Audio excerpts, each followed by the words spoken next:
Do you want to hear the story that got my grandma kicked out of my family? Unfortunately, the story involves me.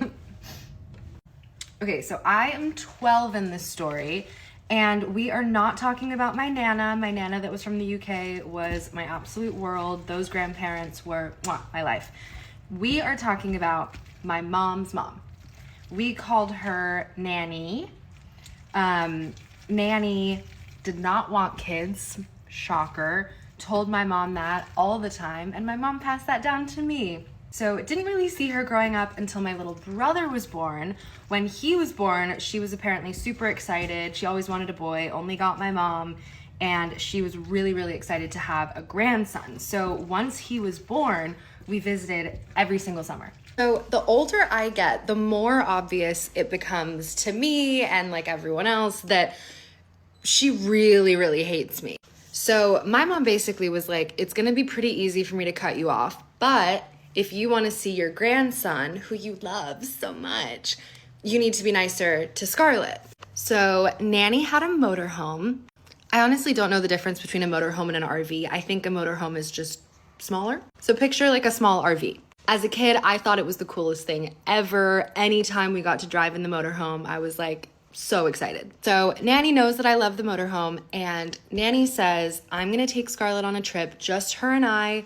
We are going to bond, it's gonna be great. So she decides for April vacation, while I'm in middle school, she's gonna pick me up in the motorhome in Massachusetts, and we are gonna drive all the way to Miami, Florida. I think it was supposed to be like a 4-day journey. I'm excited. I'm thinking that I'm gonna finally get to bond with this lady who has been so mean to me forever.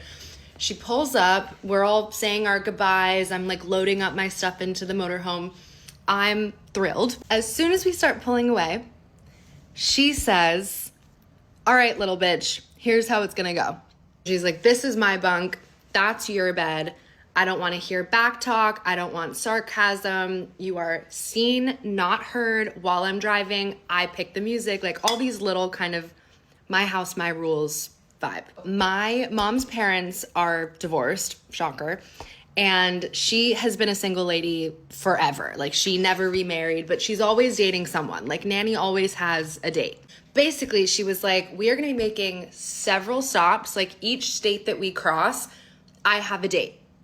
And you're just gonna hang out in the motorhome. I'm like, oh, okay. Kind of thought we were gonna spend time together, but whatever. She says, I don't believe in banks, so don't go rummaging around in the motorhome because there's stacks of cash.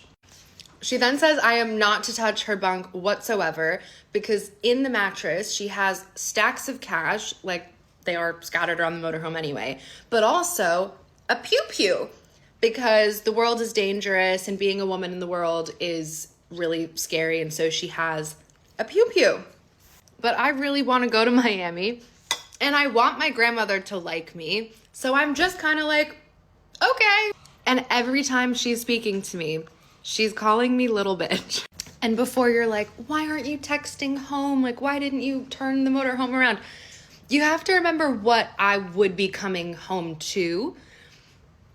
Like, it wasn't much better at home. And in my 12-year-old head, at least this trip, it's not that different to home, but I'm ending up in Florida. Like, that was exciting. So one of our first nights, she has a dinner date. And she's gone, and I'm looking through the cupboards because I'm like, what am I gonna have for dinner? I'm just alone in this motorhome parked God knows where. She comes home and she freaks out. She's like, did you use the bathroom? And I'm sure like I had peed while she was gone. She was gone for like several hours on this dinner date. She says, we don't use the motorhome bathroom. Then you have to empty the tank. It's a whole thing. Anytime you have to use the bathroom, tell me, and we'll just pull into a gas station. So I'm like, oh, okay, all the time? Like, that's kind of scary. I've never, like, peed at a gas station before. And she says, yes, little bitch, every time. So just keep that one in mind, okay?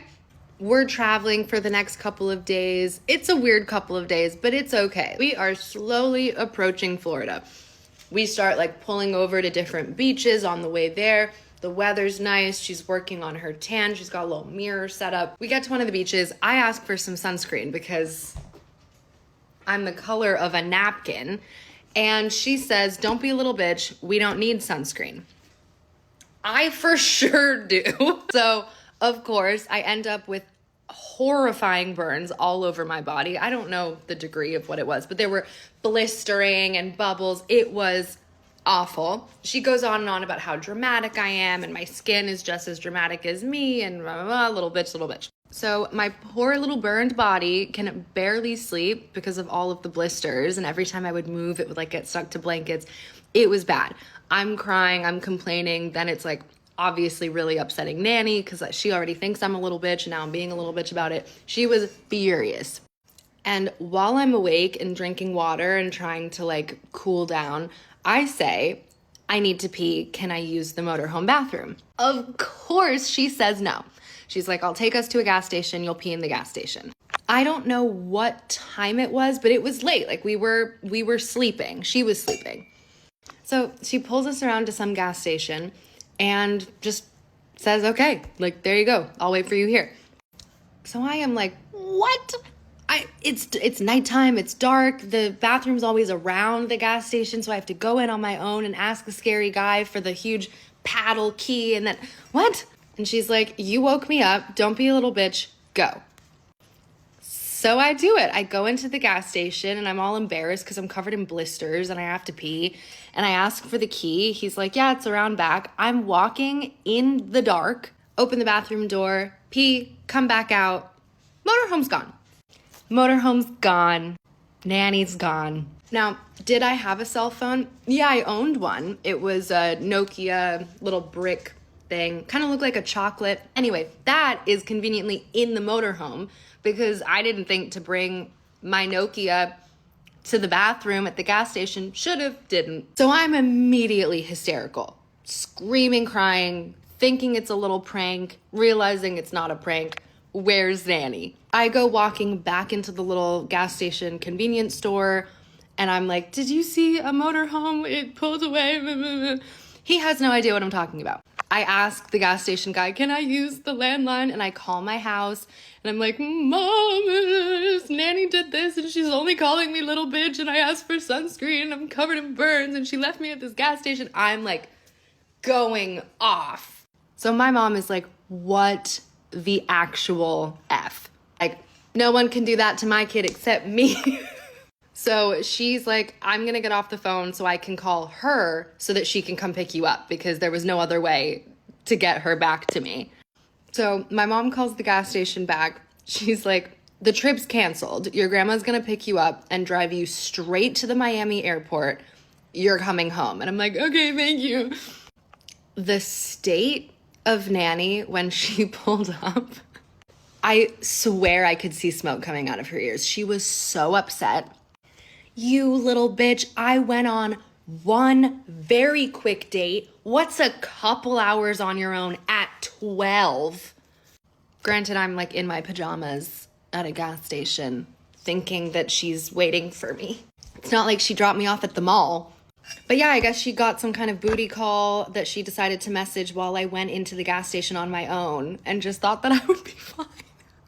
So it was a very quiet drive to the Miami airport. Don't know how far away we were, but she dropped me off straight there. I had never been through an airport on my own before, so I asked if she would walk me to security. She's like, yeah, fine, whatever, okay. So we are just kind of looking straight ahead, not acknowledging each other. I'm exhausted. She's pissed. And by the time I get to security, I realized that she had turned around at some point. She was not there anymore. And we never spoke again.